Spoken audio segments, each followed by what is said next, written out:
নাম পরিচয়টা একটু দেন। ওয়ালাইকুম সালাম রহমতুল্লাহ বারাকাত। আমার নাম মোহাম্মদ মঞ্জুর আলম। কোন ওয়ার্ডে আপনি?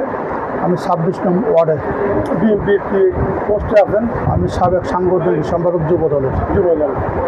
আগামী ইলেকশন, কাউন্সিলর ইলেকশন, এর মধ্যে বিভিন্ন প্রার্থীরা ইলেকশন করতেছে, জানেন। আগামী আপনিও আপনার নামও আসছে। এখন মোটামুটি আপনি ইলেকশন করবেন কি দল থেকে দিলে করবেন নাকি ইলেকশন করবেন?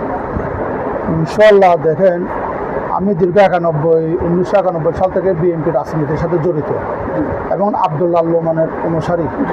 আমরা কোনো কারো কাছে, কোনো নেতার কাছে পর্যন্ত যাই নাই।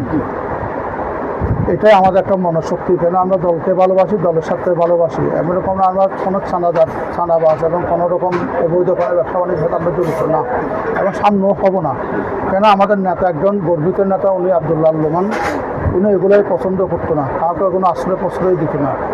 এগুলো ইনশাল্লাহ আমি যে আগামী চট্টগ্রাম সিটি কর্পোরেশন নির্বাচনের 26 নং ওয়ার্ড থেকে আমি কমিশনার পদপ্রার্থী হতে যাচ্ছি, এটা ইনশাল্লাহ এলাকার সহযোগী, এলাকার জনগণের সহযোগী। যদি আমি দল থেকে নমিনেশন পাই, ইনশাল্লাহ দলের সাথে আমার সাথে লবিনে কথাবার্তা চলতেছে।